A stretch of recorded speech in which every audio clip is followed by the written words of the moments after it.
Bonsoir à toutes et à tous et merci d'être au rendez-vous de ce 20h. Voici les titres.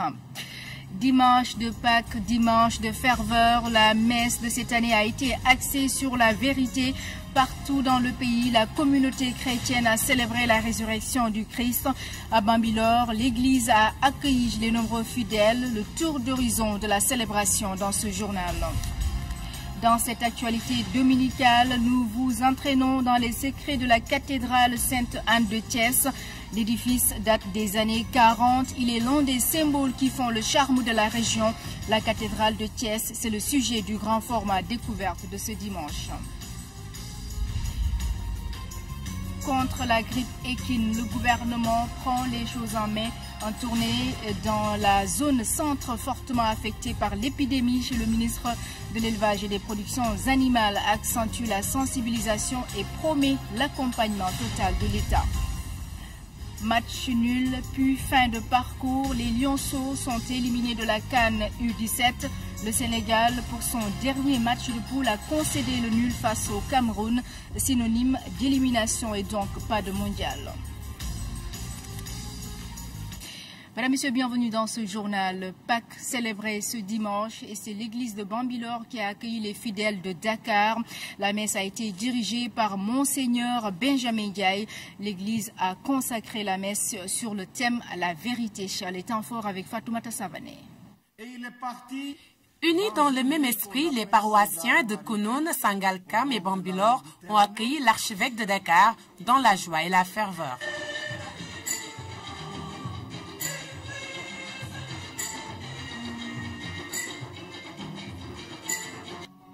Dans cette chapelle, Saint-André, il y avait du beau monde venu magnifier le passage de la mort à la vie en passant par la résurrection. C'est le sens profond de cette fête célébrée après 40 jours d'abstention, de privation et de pénitence. L'Évangile poursuit son chemin. L'Évangile est une bonne nouvelle. Il est une force de salut pour tout croyant. Car le Christ a les paroles de la vie éternelle. Cette année, l'accent est mis sur le mot « vérité ». Vivre notre identité dans la vérité, c'est l'invite adressé aux fidèles. Le Christ dit, si vous m'aimez, vous garderez ma parole. Ma parole va faire de vous des hommes libres, parce que vous connaîtrez la vérité. Dire la vérité, vivre en vérité, selon la vocation que Dieu a semée en nous. Vivre notre identité humaine, notre identité chrétienne, notre identité de croyant dans la vérité. Cette vérité, nous ne l'inventons pas. C'est Dieu lui-même qui nous la donne et elle trouve son plein épanouissement en Jésus. À Bambilor, les autorités administratives et coutumières ont également honoré la célébration de leur présence. La communauté chrétienne de Bambilor, c'est des citoyens et citoyennes de la commune de Bambilor. Au-delà de la citoyenneté, nous sommes tous liés par des liens de parenté, par des liens d'amitié. Aujourd'hui, ce que nous avons vécu, ce que nous avons vu, nous réconforte nous tous parce que son Excellence, Monseigneur, a vraiment prié pour la paix au Sénégal. Il a prié pour la commune de Bambilor, il a prié pour le président de la République. Et voilà aujourd'hui, cette communauté chrétienne, avec les musulmans, avec les autres communautés, sont en train de vivre cette fête. Tout au long de cette célébration eucharistique, le dialogue interreligieux a été prôné. Ce qui est une logique, puisque les paroissiens ont rappelé que cet espace sur lequel cette chapelle Saint-André a été érigée est un don d'un bienfaiteur musulman. Alléluia, Alhamdulillah, louons le Seigneur, les deux mots sont identiques, comme l'a souligné Monseigneur Benjamin Ndiaye. Dans les régions, l'accent a été aussi très religieux. À Kaolack, Pâques a été célébré à la cathédrale Saint-Théophile. La messe a été présidée par l'évêque Martin Boukartine. Le compte-rendu de notre correspondante Claire Diop. Alléluia. C'est l'évêque de Kaolack, Monseigneur Martin Boukartine, qui a célébré la veillée pascale ici à la cathédrale Saint-Théophile. Pour la forte communauté chrétienne du diocèse de Kaolack, le moment est solennel. La résurrection du Christ au 3e jour de sa mort est célébrée, un mystère qui surpasse l'entendement. L'autorité dans son homélie est revenue sur la vie et l'œuvre de Jésus, mais aussi sur la grandeur de Dieu. Ce n'est pas un fait intellectuel. Ce n'est pas seulement connaître, lire, c'est plus. C'est beaucoup plus. Entrer dans le mystère signifie capacité d'étonnement, de contemplation, capacité d'écouter le silence et d'entendre le murmure d'un fin silence sonore dans lequel Dieu nous parle. L'amour, la paix, la solidarité, le pardon, la responsabilité, des mots lourds de sens, et le pasteur d'inviter les fidèles à s'en approprier, car Dieu est au début et à la fin de toutes choses. Il est l'alpha et l'oméga.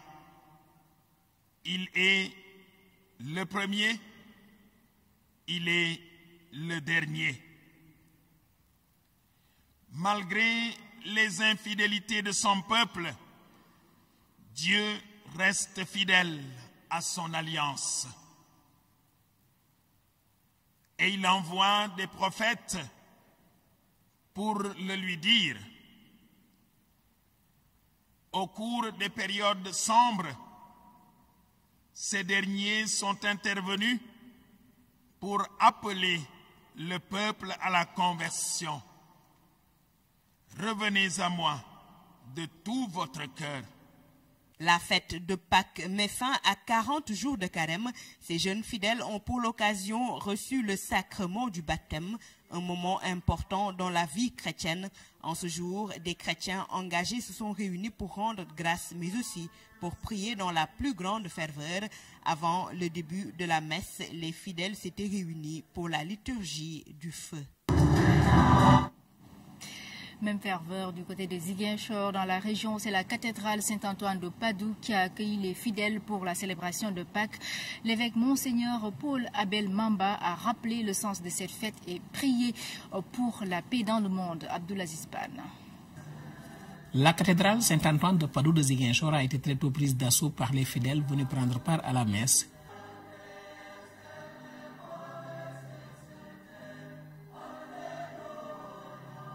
Dans son homélie, l'évêque de Ziguinchor est revenu sur l'importance de la célébration de la messe de Pâques. Chaque année, les fêtes pascales que nous célébrons nous permettent de revivre le cœur de notre foi chrétienne avec l'annonce de la mort et de la résurrection de Jésus-Christ, l'unique sauveur du monde. Et tout au long de ce temps pascal, nous allons relire, méditer les récits qui nous rapportent et les prophètes et les apôtres et le témoignage, leur propre expérience de cet événement inouï de la résurrection du Christ. Et nous sommes ainsi invités, déjà hier, à renouveler notre propre foi et notre adhésion personnelle à cet événement fondateur de notre existence chrétienne qui a bouleversé l'ordre des choses et du monde. Monseigneur Paul Abel Mamba a aussi prié pour que la paix règne dans le monde. Pour que notre époque puisse connaître et respecter la dignité de la vie, surtout la vie naissante et la vie finissante. Ce faisant, la victoire du Christ pourra embrasser toute l'humanité où Dieu sera tout en tous. Au nom du Père et du Fils et du Saint-Esprit. Pour l'autorité, il s'agit d'accompagner la communauté chrétienne dans la célébration de la messe de Pâques. Porter le message du chef de l'État, son Excellence M. Macky Sall, message de paix, mais aussi de remerciement pour toutes les œuvres de l'Église dans la région de Ziguinchor, notamment dans le domaine de l'éducation et de la santé, mais aussi accompagner toute la communauté des croyants en ce moment particulier de la célébration de Pâques et des moments de ferveur, des moments où les populations manifestent leur solidarité envers toute la communauté des croyants. La tolérance et le vivre ensemble constituent des valeurs fondamentales qui constituent le pacte national. Et aussi, nous devons tous faire de telle sorte que cette volonté de vivre ensemble soit préservée. Cette messe de Pâques est assez particulière pour l'évêque de Ziguinchor. Elle marque les 7 années de service de Monseigneur Paul Abel Mamba au diocèse de Ziguinchor. Nous restons sur cette actualité religieuse. La veillée pascale a été présidée à Dakar par l'archevêque de Dakar, donc à la cathédrale Notre-Dame des Victoires. Au cours de son homélie, Monseigneur Benjamin Ndiaye a invité les fidèles à suivre les pas de Jésus dans la vérité. François Sec. Le feu et le cierge pascal allumés pour passer des ténèbres à la lumière. En cette vigile pascale, la flamme est transmise aux fidèles chrétiens, symbole de la victoire du Christ sur la mort. Alléluia. Le Christ est vraiment ressuscité. Il est vivant à jamais. Réjouissons-nous dans le Seigneur, frères et sœurs bien-aimés. Car en cette nuit très sainte, où nous avons acclamé le Christ lumière des nations, à travers la flamme qui brille, la vie a vaincu la mort, la croix a vaincu l'enfer. Que la joie du Seigneur soit notre rempart pour faire de nous tous des vrais apôtres de la victoire du Dieu vivant, des témoins du bonheur qu'il a semé en nos cœurs. En cette nuit de Pâques, 2 catéchumènes ont reçu le sacrement du baptême, plongé dans l'eau, symbole de la vie et de la mort, le vêtement blanc, le cierge allumé. Les fidèles renouvellent avec les nouveaux baptisés leurs promesses. Que le Christ ressuscité inonde nos existences de la grâce pascale. Que sa lumière, rayonnante et paisible, enchasse toute trace de ténèbres et tout germe de mort pour nous faire vivre dans la vérité. En disciples authentiques et crédibles, libres et heureux, réconciliés avec Dieu, réconciliés avec nous-mêmes et réconciliés avec nos semblables. Cette veillée en l'honneur du Seigneur a été vécue dans la ferveur par les fidèles chrétiens. J'ai ressenti la joie parce que le Christ est vraiment ressuscité. Jésus, il ne faut jamais douter de lui. Il faut croire en lui, mettre sa foi et ne jamais douter de lui. C'est la plus grande fête de la chrétienté. Archevêque qui nous a enseigné sur le chemin qu'il faut suivre, le chemin de Jésus-Christ, qui est la fidélité, l'engagement et le partage, l'amour. L'archevêque Monseigneur Benjamin Ndiaye a exhorté les fidèles chrétiens à suivre les pas de Jésus ressuscité. Il leur a demandé de ne jamais perdre espoir, de croire au Christ et d'agir dans la vérité.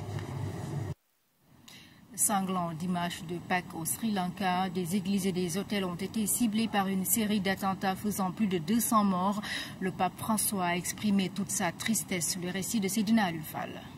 Au moins 207 personnes ont été tuées et 450 blessées ce dimanche dans une série d'explosions dans des hôtels et églises du Sri Lanka où était célébrée la messe de Pâques.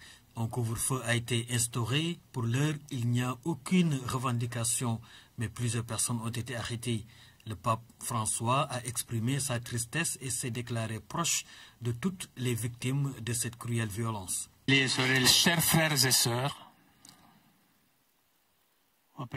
je viens d'apprendre avec une grande tristesse et douleur la nouvelle des graves attentats qui, justement aujourd'hui, jour de Pâques, ont porté de deuil et de la douleur dans quelques églises et d'autres lieux au Sri Lanka.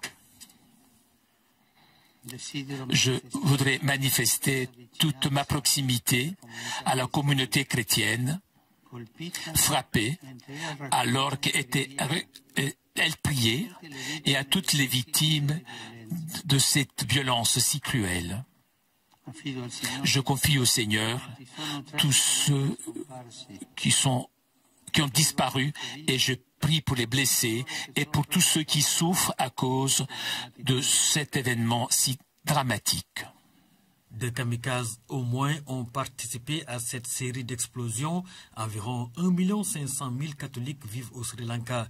La communauté internationale a condamné cette série d'attentats. Et nous reviendrons sur le traditionnel message de bénédiction du pape au cours de ce journal. Et puis le grand format découverte colle l'actualité de Pâques. Il s'intéresse à la cathédrale Sainte-Anne de Thiès. Inaugurée en 1945, cette église occupe une place centrale au niveau du diocèse de Thiès. Découverte signée Koumba Diakhatemar. C'est la plus grande église de la cité du Rail, l'église mère du diocèse de Thiès. C'est également le siège de l'évêque. La cathédrale Sainte-Anne, son style architectural attire forcément à la découverte. Notre visite guidée, c'est avec le curé de la paroisse cathédrale Sainte-Anne. Vous avez en face de vous le tableau, un petit tableau qui relate l'histoire de la cathédrale. Donc, la cathédrale a été consacrée le 24 janvier 1945 par Monseigneur Grémaud. Vous avez en face de vous le siège épiscopal. Donc quand l'évêque du diocèse vient célébrer la messe, donc c'est là qu'il s'assied, avec à côté ses assistants derrière. Il y a la devise de l'évêque. En lui, la vie et la lumière. Nous sommes devant la statue Santa Anna, Sainte Anne, mère de Marie. C'est elle la patronne de l'église. Sainte Anne, c'est la grand-mère de Jésus. Sous la statue de Sainte Anne, nous avons les tombes des 2 premiers évêques de Thiès. Monseigneur François-Xavier Dione, Monseigneur Jacques Sarr qui lui a succédé. Nous sommes là dans le lieu saint, à savoir le tabernacle, le lieu où nous déposons le corps du Christ après l'avoir consacré à la messe. L'abbé Raphaël Ouad, originaire du village de Lalane, sur la route de Tivaouane, il est le premier baptisé de cette église. C'était il y a plus de 70 ans. C'est en 1945, autour du 20 janvier 1945. Je pense que le fait d'avoir été le premier baptisé de cette église après la dédicace, c'est là que le bon Dieu m'a mis la main dessus et a fait de moi un prêtre. À l'époque, le prêtre disait la messe dos au peuple. Dos au peuple. Autrement dit, il n'y avait pas, par exemple, le siège épiscopal ici, mais l'autel était plus proche de là. Et alors, ça donnait, je ne sais pas si vous avez vu ces jours-ci l'incendie de Notre-Dame de Paris, les types d'hôtels qu'il y a, ça donnait un peu cette impression. La cathédrale Sainte-Anne, un véritable chef-d'œuvre architectural, elle a été construite vers les années 1930 par des missionnaires français. La construction a duré au moins 10 ans. Au moins 10 ans, jusqu'en 45 ans, c'était prêt, il y a eu la dédicace. Ça a été construit par qui? Les Italiens, les Français? Les Français, parce que ici c'était les missionnaires du Saint-Esprit qui étaient là. À l'époque, peut-être c'était le père Bourgoin, le père Kenneth. Le premier curé noir de Sainte-Anne, c'est l'abbé Pierre Soc, originaire de Gorée, dans les années 50. De son inauguration en 1945 à nos jours, plusieurs travaux de réfection ont été effectués ici, tout en gardant l'architecture originale. Ce haut lieu de culte majestueusement implanté en plein cœur de la cité du Rail est classé patrimoine historique. Voilà pour le grand format découverte. Je le disais également au titre, le nouveau ministre de l'élevage en tournée dans la zone centre du pays. C'est pour évaluer la situation de la grippe équine qui sévit dans cette partie du pays. Samba Diobenka était à Kaffrine et à Kaolack. Il a exprimé la solidarité de l'État aux populations qui ont perdu des sujets. Le point avec Claire Diop. Le taux de mortalité nationale de l'épidémie de la grippe équine est de 0,34%.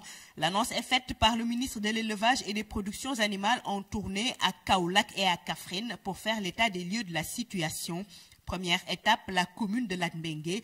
Ici, 376 cas ont été recensés. Ces maladies épisodiques constituent quand même un problème, mais quand même un problème qui sera géré de façon participative et inclusive, c'est-à-dire avec la participation de tous les maillons, que ce soit les autorités administratives, que ce soit les collectivités, les élus locaux, mais aussi et surtout les services techniques et même la presse. Ces animaux de trait jouissent quand même d'une certaine importance, surtout sur le plan social et économique.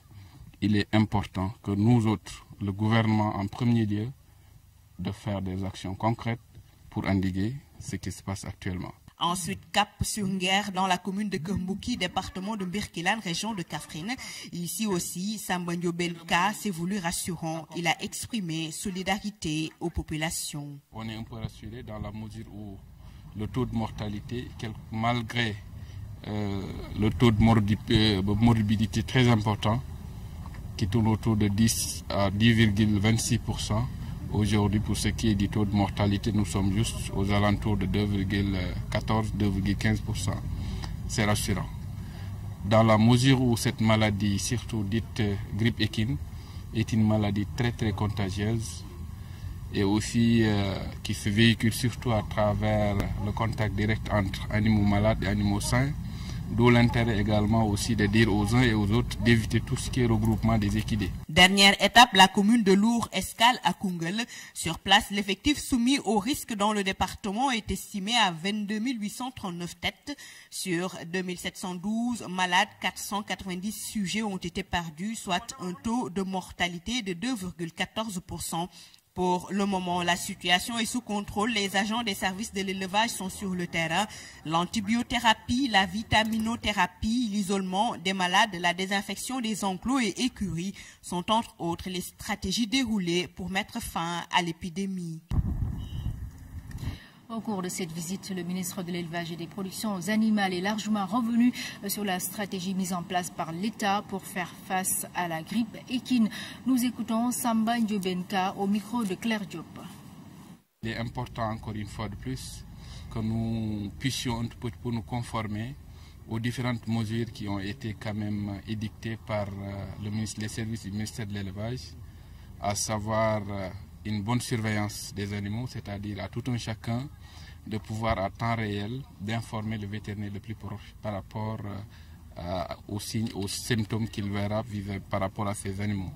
À partir de ce moment aussi, il va falloir demander aux uns et aux autres d'éviter surtout l'automédication, parce que ça fait partie quand même des stratégies qui font que parfois c'est pas évident. Autre chose aussi, demander encore une fois de plus à ce que les mesures prophylaxiques soient quand même vraiment mises en branle à tout point de vue.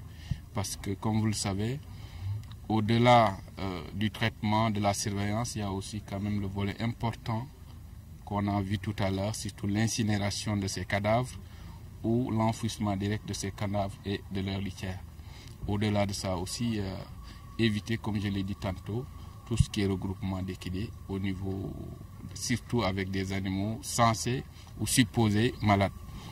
Au-delà de ça aussi, parler surtout de la mise en quarantaine, qui constitue aussi une des stratégies qu'il faudrait dans la mesure du possible mettre en exergue.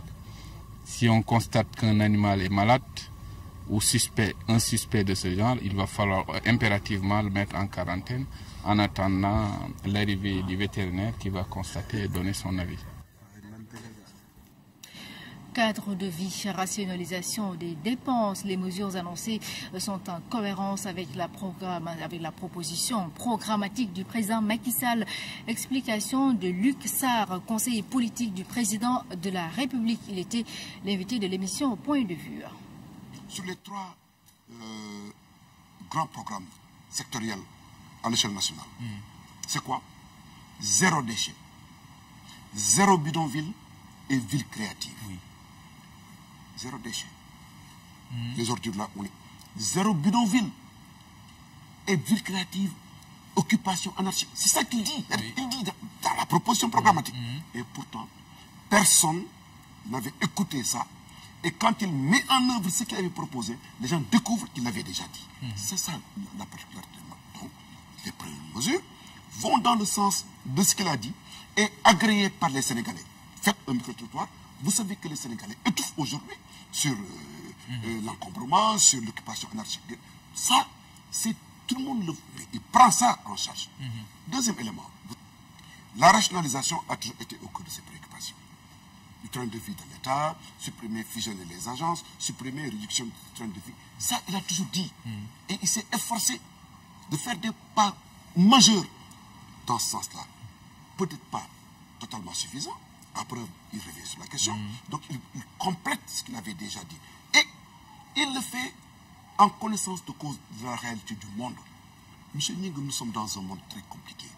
Un monde compliqué qui va dans une dynamique économique très difficile. Le général de corps d'armée Lamine Cissé repose désormais au cimetière de Yoff. La levée du corps s'est déroulée ce matin à l'hôpital principal de Dakar. Autorités civiles et militaires lui ont rendu un dernier hommage. Le chef de l'État a été représenté par le ministre des Forces armées chez le compte-rendu de Saliou Seck. Porté par 6 capitaines des armées sénégalaises, le cercueil est posé au milieu de l'assistance dans un silence de cathédrale. À l'esplanade de la morgue de l'hôpital principal, autorités civiles, militaires, parents et amis se sont inclinés devant la mémoire du général de corps d'armée Lamine Cissé. C'est dans la tristesse et l'émotion que nous sommes unis et rassemblés ce matin, au nom de son Excellence, M. Macky Sall, pour rendre un dernier hommage à un homme de valeur, un officier émérite, un des plus illustres fils du Sénégal. Je veux nommer le général de corps d'armée de la 2e section, Lamine Cissé. Né en 1939 à Sokone, le général Lamine Cissé a suivi de solides formations universitaires et militaires. Il fait partie des premiers officiers du Sénégal indépendant. Le général de corps d'armée Lamine Cissé est entré en service le 11 septembre 1961 à l'âge de 22 ans. Il intègre la promotion Bir Hakim de la prestigieuse école spéciale militaire de Saint-Cyr, Kidam, d'où il est sorti en 1963. Officier émérite, il a gravi différents échelons et grades dans l'armée sénégalaise. Le général Lamine Cissé est très adulé dans les casernes, est aussi très respecté dans la vie publique sénégalaise. Son sens élevé du devoir, ses qualités diplomatiques et son humanisme lui valurent aussi d'être constamment sollicité hors de nos frontières. Cet homme multidimensionnel a marqué l'histoire politique du Sénégal. Il a été celui qui a organisé en 2000 l'élection présidentielle, qui a conduit à la première alternance survenue au Sénégal. L'histoire politique de notre pays retiendra à jamais son nom. Ses collaborateurs de l'époque, dont certains sont ici présents et qui ont encore en mémoire son séjour à la direction de la sécurité publique, de la direction générale de la sécurité nationale, se rappellent toujours un homme pétri de qualité et adapte d'un style de management efficace à ces moments cruciaux de notre histoire récente. Au nom de la famille, El Hadji Maha Camara a remercié le chef de l'État pour son soutien dans ces moments douloureux.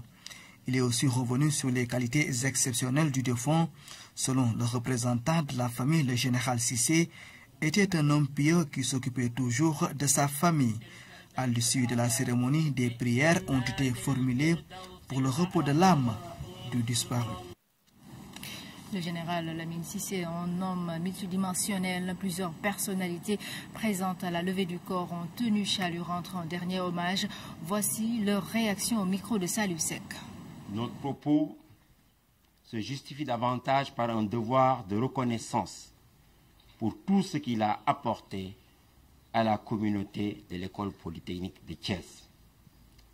Nommé commandant de l'école en 1984, à une période charnière de son développement, marquée par une délicate phase de sénégalisation du corps enseignant, il a su, grâce à ses grandes qualités de gestionnaire, mais également ses qualités humaines et morales, hors normes, asseoir une grande sérénité avec une mobilisation et une synergie de tous les acteurs pour assurer le développement d'une culture d'excellence à l'école. Au titre de la prestigieuse institution qu'est l'Ordre national du Lion, c'est au nom de Monsieur le général de corps d'armée Meïsseignan, grand chancelier de l'Ordre national du Lion, au nom des membres du Conseil de l'Ordre et à mon nom propre, que je m'incline respectueusement devant le cercueil de notre camarade et ami, le général Lamine Cissé. Lui-même, déjà élevé depuis 3 ans à la dignité de Grand Croix de l'Ordre national du Lion par le grand maître de l'Ordre, son Excellence, M. Macky Sall, président de la République.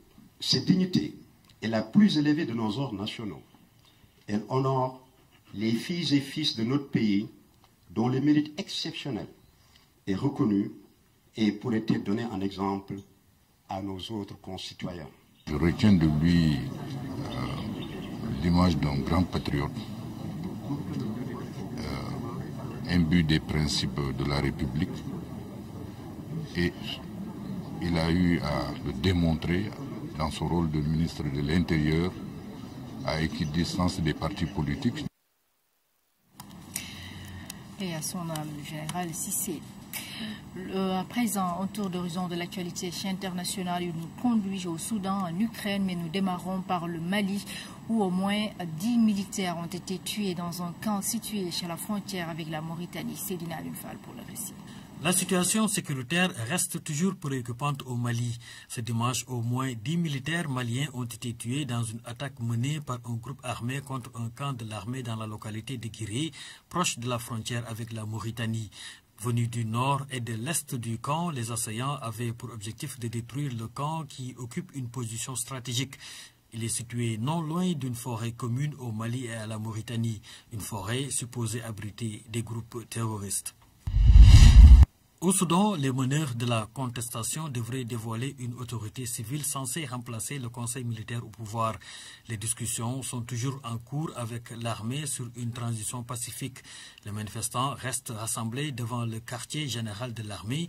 Ils réclament la dissolution du conseil militaire de transition qui a succédé au chef de l'État déchu Omar el-Bashir. En Ukraine, les électeurs étaient appelés aux urnes pour le second tour de la présidentielle. Le président sortant, Poroshenko, était opposé à l'humoriste Zelensky.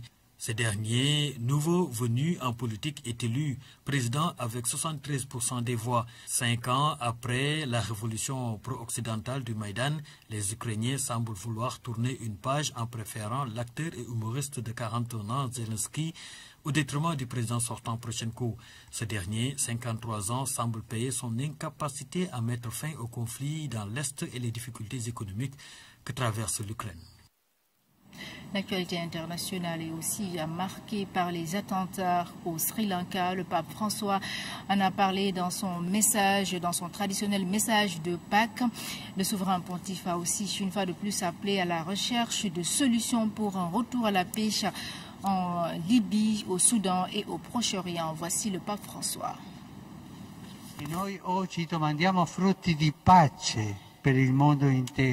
Et nous aujourd'hui demandons des fruits de paix pour le monde entier, à commencer par la bien-aimée et tourmentée Syrie, dont la population est épuisée par une guerre qui ne voit pas de fin. En cette fête de Pâques, que la lumière du Christ ressuscité éclaire les consciences de tous les responsables politiques et militaires, afin que soit mis un terme, immédiatement, à l'extermination en cours. Que soit respecté le droit humanitaire et qu'il soit pourvu à faciliter l'accès aux aides dont ses frères et sœurs ont un urgent besoin, assurant en même temps des conditions convenables pour le retour de tous ceux qui ont été dispersés.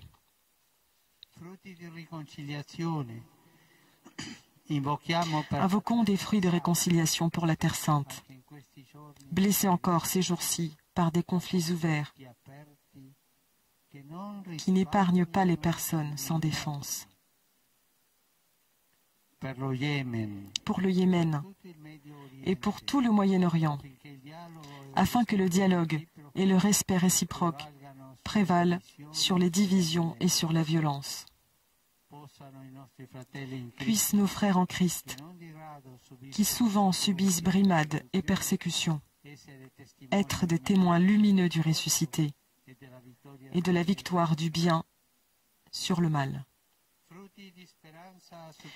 Demandons instamment des fruits d'espérance en ce jour, pour tous ceux qui aspirent à une vie plus digne, surtout dans ces parties du continent africain, tourmentées par la faim, par des conflits endémiques et par le terrorisme. Que la paix du ressuscité guérisse les blessures du Soudan du Sud et de la République démocratique du Congo tourmentée. N'oublions pas les victimes de ces conflits, surtout les enfants. Que ne manque pas la solidarité pour les nombreuses personnes contraintes à abandonner leur terre et privées du minimum nécessaire pour vivre. Sport football CAN U17, le Sénégal est éliminé de la compétition. Les Lionceaux opposés au Cameroun ont été tenus en échec, score 0-0. Dans l'autre match, c'est chez la Guinée qui s'est imposée devant le Maroc. Les temps forts avec El Hadj Thierno Dramé. Le miracle attendu, souhaité, espéré n'a pas eu lieu. Les Lionceaux, incapables de battre le Cameroun, n'ont pu décrocher le ticket pour les demi-finales, synonyme de qualification pour le mondial. Une entame de match poussive, dominée par le Cameroun, beaucoup de maladresse, un seul tir cadré sur coup franc et une grosse occasion manquée à la dernière minute de la première période. Même scénario en deuxième période avec une légère domination des Lionceaux. Ils sont soit maladroits, soit en échec devant bien Dieu. Au final, le score est nul et vierge, résultat qui déjà éliminé le Sénégal. Mais la victoire des Guinéens face au Maroc donne plus de relief à cette débat. Le Sidi s'est contenté du strict minimum. 1-0, but marqué à l'heure de jeu par Fagné. Ils décrochent la deuxième place du groupe et vont affronter le Nigeria en demi-finale. Les Lionceaux disent adieu à la CAN et au Mondial. Grosse déception pour une équipe que beaucoup voyaient aller au bout. Voilà, ainsi se referme cette édition, mesdames et messieurs. Merci à vous de l'avoir suivi. Très bonne soirée sur la RTS 1.